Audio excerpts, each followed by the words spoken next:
Welcome everyone to this week's Founder Chat. I'm so excited to be here today talking to Jana Rieger, who's the CEO and founder or co-founder of True Angle. I also don't know Jana really well or True Angle super well either. I know you've worked with some of our advisors at Volition, but I haven't had the opportunity to work with you. So I'm really excited to get to know more about True Angle. I've heard fantastic things. Everyone's very excited.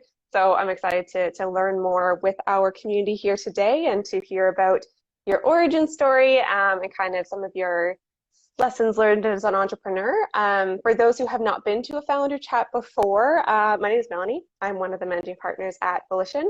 And these founder chats essentially serve for me to get to know founders better in our community. And we launched these about a year and a bit ago to provide that opportunity to have kind of a space for us to talk, to have a space to gain some visibility, to get to know each other a little bit better, to introduce the community at Volition to some of the incredible people in our founders, in our alumni and founders that are clients of ours.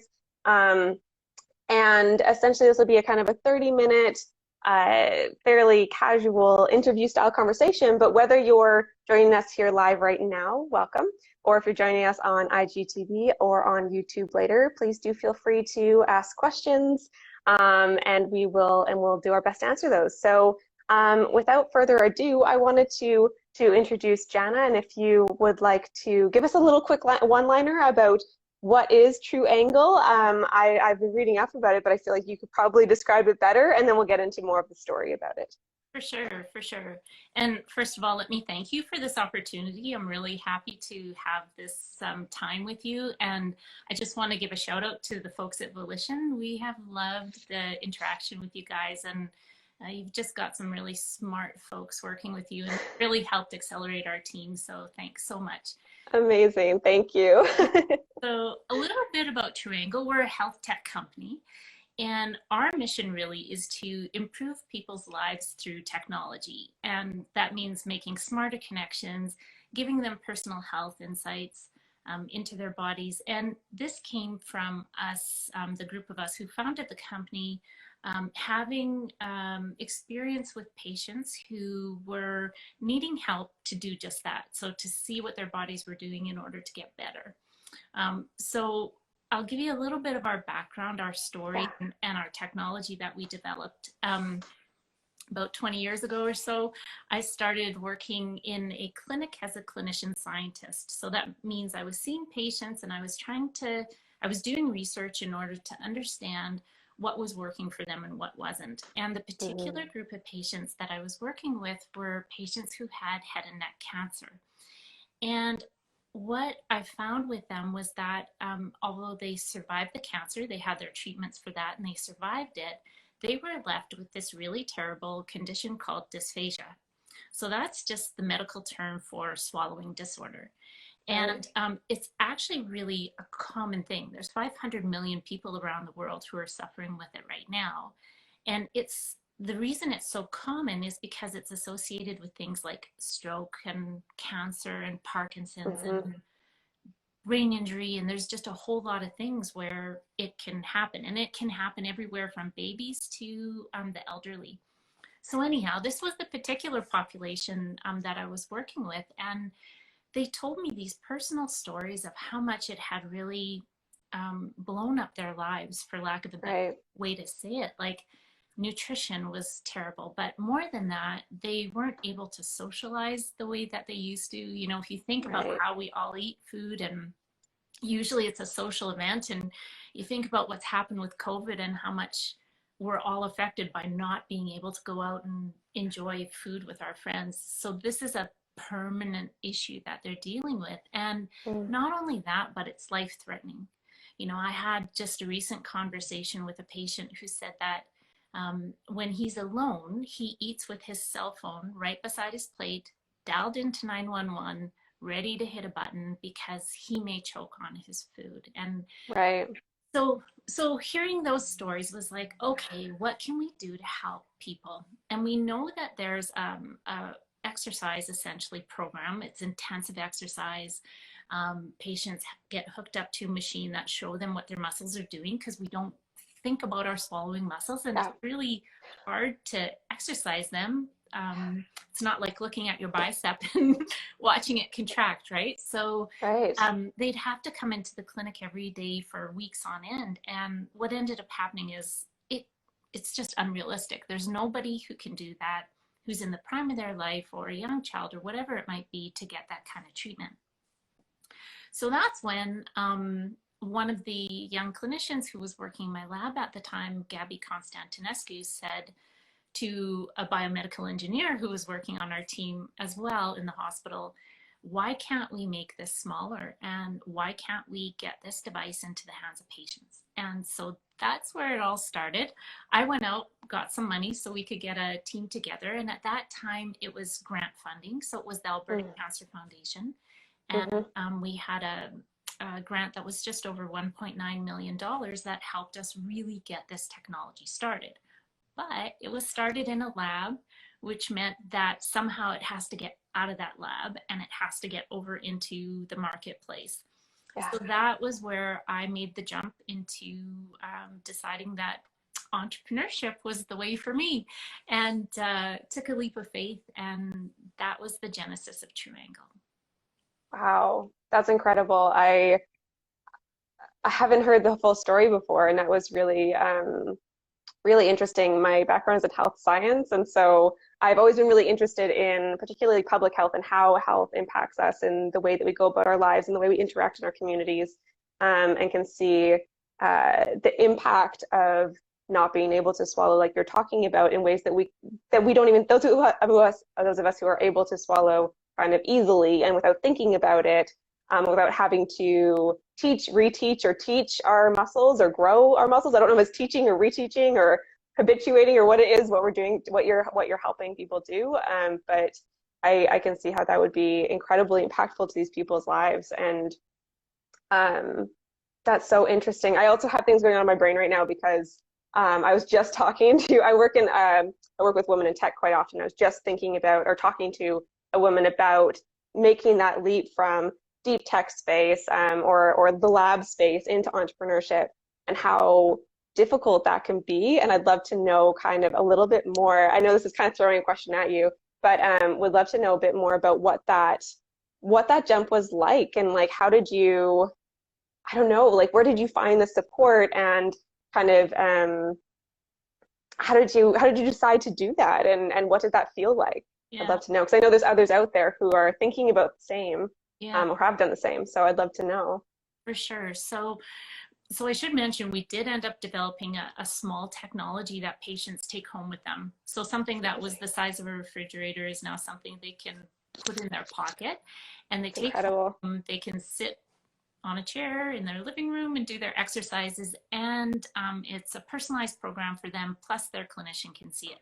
So yes, I knew that we had something really special and that we had to get it to the market. And I can remember, I don't know if this is a metaphor, but I can remember standing at the top of my steps in my house and thinking, I have no choice. I have to do this. And it was really a moment of like, wow, I'm sort of freaked out about this because I'm in academia. I know how to get grants. I know how to do research. I know all that stuff, but this is totally different. But you know, at that moment, it was just like, no way, man, I'm going to do this. And I had, you know, I think when we do stuff like this, there's always that doubt where it's like, can I do this? And I knew that I had enough drive and determination and passion to do this. And what I'd learned from other experiences in my life where I had done other things outside of academia where I necessarily hadn't been trained for it, what I knew was that I had to find mentors, and I had to find a network. And that was really the most important thing for me. So that was my next step. I stopped looking so far ahead and then seeing that big valley in between where I was in the market. And I just said, okay, so what's the next step? And for us, that really pivotal step was finding our way into the creative destruction lab, and having that accelerator be the place where I'd say we really got our business legs. And we had such great mentors around us. We started to understand what investors wanted to see in a company. And that's so important because if you don't know that, you're never going to get money into your company. And it's just like at the university, you write a grant, you have to know what's going to resonate with the funding. Exactly. Yes. So the same way, you also have to know what's going to resonate with investors, because you need money to make a company run. Mm-hmm. So that was really instrumental for us, and that really was a changing point. But of course there was fear there. It was like, I don't have an MBA. I'm not certain that this is, can I do this? Like, am I allowed to do this even? Yeah. And so, yeah, it was just taking that leap of faith. Amazing. And I know you've mentioned that, like, that piece around feeling like, do I need to ask permission? Can I do this? Is that something I can do? You talked about how that's an important kind of conversation that you like to have around taking that around following your dream to start a business or whatever that is, doing something really great with your life, and not feeling like you have to ask permission. So was that kind of one of those moments in life then where you kind of took that leap and just jumped into it? It's incredible that you did that. Yeah, and I think, I've had a couple moments like that. So one prior to that, and I'm glad I had that other experience to build on, was I wrote a novel. So I like creative writing. I'd always wanted to do it. It took me 8 years, but I did it. But when I started, it was just this desire that I had. But I don't have an MFA or, a degree in writing. And I really questioned what right I had to write. Like, could I even do this? And I didn't have the answers. So again, in that situation, the first step I took was to develop a network, and I got involved in the writing community. And then I got to see, oh, hey, wait a minute. Not everybody has an MFA. Some people they just really love this and they want to do it. And that's kind of what I did. I found good mentors. I worked on it a lot. It took, like I said, it took 8 years, but I really had drive and passion for it. And had I let that stop me, that kind of asking that permission, am I allowed to do this? I never would have had those 8 years of really rich experience that culminated in a novel called A Course in Deception. So the same way with the business. One of the things that went through my head initially, kind of just as I was walking up to the edge of the stairs where I had that moment, was like, I don't have an MBA. So, but I have these other degrees and I have these other experiences, but I don't have an MBA. And I kind of had that in my head, like, ooh, maybe I better find someone with an MBA who could do this. And then like I said, it was that moment where it was like, no, if I have, again, there's a lot to learn. So you have to be ready if you're going to take that leap that, okay, I'm going to need to be mentored. I'm going to need to read a lot. I'm going to need to figure out what I need to do. But again, that's all around that passion part of it. And so I think, and I don't know, somebody suggested to me once that maybe this is a female thing, that we tend to just kind of step back a bit more and wonder, should we or shouldn't we? And I'm just saying, if you really have a dream, just be bold and do it. What's the worst that can happen is it doesn't work out. Okay, then that's it. You move on. So yeah. Yeah, be bold and do it, but build that network and find the people who are going to support you, which it sounds you're incredible at doing, is kind of figuring out, okay, what is that one next step to make this not less scary and feel less big, and who can help me with that next step. And that's such an incredible and important lesson to learn in the journey of entrepreneurship. And it sounds like you started that out in a really good space. Yeah, you might not get it right. Like, some of the first folks who I chose as I would call mentors, like, after a bit, it was like, wait a minute, this isn't resonating. So I think you have to, realize that there are kind of bumps along the way in that too. But yeah, absolutely. And sometimes when people are a good fit at this point in my journey, that doesn't necessarily mean that they're going to be a good fit a year from now or 5 years from now, whatever that looks like. That's another kind of important lesson learned. So thank you for sharing that. I'd love to jump back to True Angle and learn more about that. I just got really wrapped up and interested in your story and that's such an incredible kind of journey that you've been on. And I'm sure there's so many lessons learned from that, which we can also touch back on. But I'd love to know more about, in terms of the True Angle timeline then. Can you just map out for me again. So when did you make that journey into entrepreneurship and get into Deconstruct? And what was it called? Was it called Deconstruct Lab? Creative Decon Sorry. Creative Destruction Lab. There we go. Okay, that's the one. Yeah. What was the timeline like for that?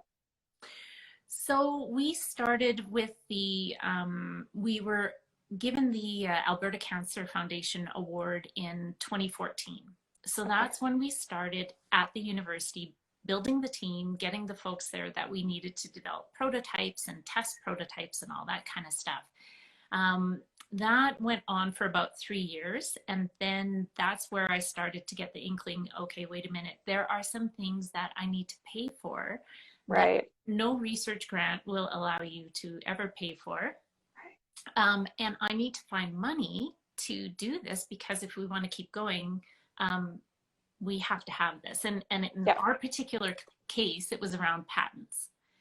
So we needed to continue our patenting, and we needed to find money for that. So that started that process. I registered the company in 2017, and it kind of sat there for about a year, just having some, some of the founder money into it.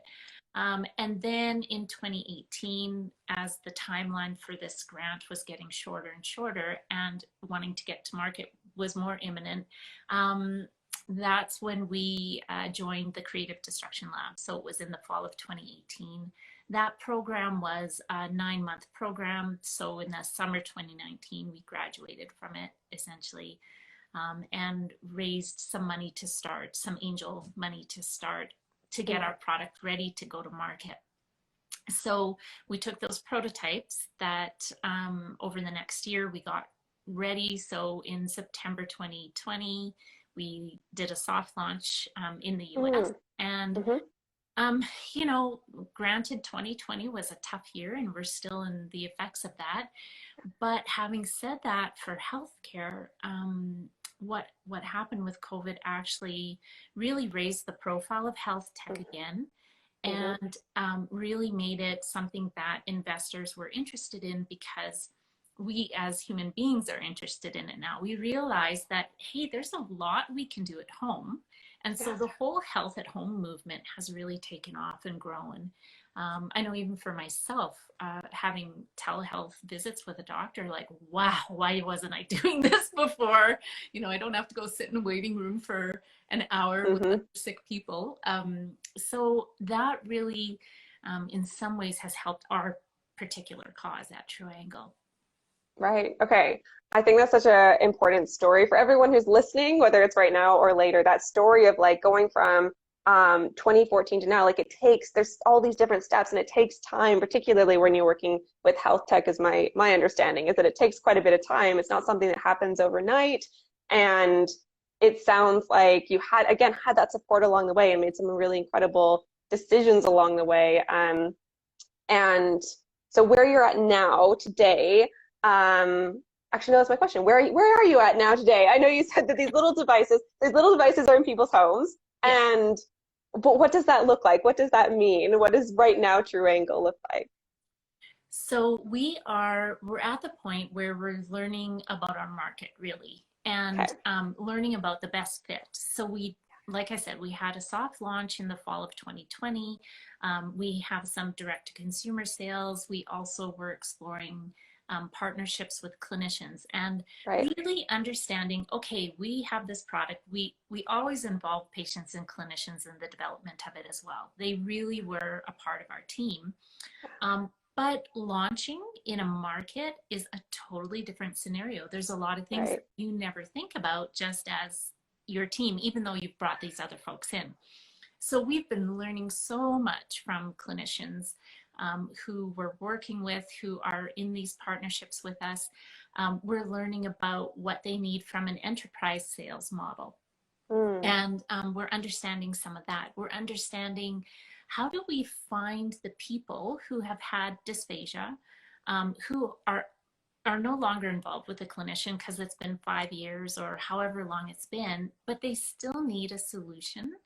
And we know that we can help a lot of people who have had dysphagia for a long time. have told us, man, they've made progress. So how do we find those customers? And that's where Volition came in, being really important in helping a young team who had very little experience with sales and marketing to really integrate into the team and help us understand what we need to do to see that full vision of having this in as many hands as possible. So when we talk about things starting to move, we're starting to get traction now. And that's really exciting for the team and for all of us. And yeah. Amazing. So what does the future of True Angle look like? Well, we have lots of plans. I bet. But the primary plan right now is that there's a lot of aspects to dysphagia. So as I mentioned, there's the whole social aspect. There's we want to develop communities around this. Yes, we want people to use our device and system and get better, but there's a whole bigger thing of support around this particular health issue. And so we really want to build that out. We are collecting a lot of data from every single time somebody's on there. Their physiological data is being captured. So we're going to learn a lot about how to make the system even smarter, even more personalized for patients. So that's kind of the vision right now around dysphagia. But what was really exciting was when we were in the lab and developing the technology, we came up with some other technologies. And so right now on the bench, we have other, I would call them IoT technologies that are sensing technologies. And when we think down the road a couple of years, we'll have some other verticals that we can grow in the business that might relate to different health conditions or different states of physical exercise. Amazing. Okay. And so us, the community, those who are here to support you, what can we do to help amplify your business, to support you? So what is your ask of us here today as your community? Yeah, I think one of the things is that, again, a lot of people don't know about dysphagia. And so if we can help spread the word about it, what it is, the impact it has on people's lives, just sharing some of that information, I think that's really important, just to keep on growing. And we're going to be growing our team. We're going to be growing in different aspects around, again, around product development from a techie side and from sales and marketing development. So we will be looking for great people in those areas. And again, we'd love to use the community to find those superstars as well. Okay, amazing. So if people want to learn about dysphagia, if they want to learn about True Angle, if they want to work with True Angle, there's lots of places out there that you can go. So there's trueanglemedical.com, of course. Go hang out on the website and see what's going on over there. Also, it looks like you're on all the socials. So we have here on Instagram, true_angle_, I believe it is. And then we have @TrueAngleMed on Twitter, True Angle Medical on Facebook, and True Angle on YouTube and on LinkedIn. So we can find you in all the places, and like and share and all the things. That's always helpful, as everyone knows here. I say that every week. Go and help, like, share, comment, engage. That does help us provide your feedback. That helps us as small business owners. But if someone wants to connect with you directly, Jana, how could they do that? They can contact me by email. It's just my name, Jana.Rieger @trueanglemedical.com. If that's too hard to remember, just info@trueanglemedical.com. And if they ask for me, it'll get routed through to me. So I'd be more than happy to chat with anyone who's interested in talking about the technology or True Angle or anything like that. Amazing. All right. Well, we only have a few minutes left here today. So if you are watching here live and had any questions, feel free to pop those in the comment box. If you're watching this later, feel free to ask questions there later as well, and we'll make sure to get them over to Jana. But in the meantime, I'd be curious about if there's any other kind of tips or tools or kind of things on your mind here, Jana, that we haven't yet touched on here today. Just one thing I would say is that, if you want to watch a really great video on our YouTube channel, there's one called TED Talks About Dysphagia. So it's one of somebody who's experienced dysphagia. His name is Ted, and that's why it's called TED Talks About Dysphagia. That's fun. But it's 6 minutes of a personal lived experience. And I've heard his story, I know him, but when I listened to that video, honestly, it was just my heart was just. So if you want to learn a little bit more about what really that personal lived experience is, I'd recommend to watch Ted's 6 minute video. Okay. TED Talks, yeah. And that's on your YouTube, you It's mentioned, on our correct? channel. Okay, so at True Angle on YouTube, go check out TED Talks? TED Talk TED about Talks? dysphagia. Yeah, and learn a bit about it. Because I think it's probably new to a lot of people. I imagine there's a lot of education involved in what you do. Um, all right, so another thing I wanted to mention was I wanted to congratulate you on winning Edmonton Startup of the Year, which is also very exciting. Is there anything going on in the True Angle community? You're talking about building communities, or anything else that we can do to be a part of your community to celebrate with you? Is there anything that we can be a part of? Yeah, for sure. I mean, I think it's always really nice. You know, in Alberta, the tech community is really growing. That's happened from, you know,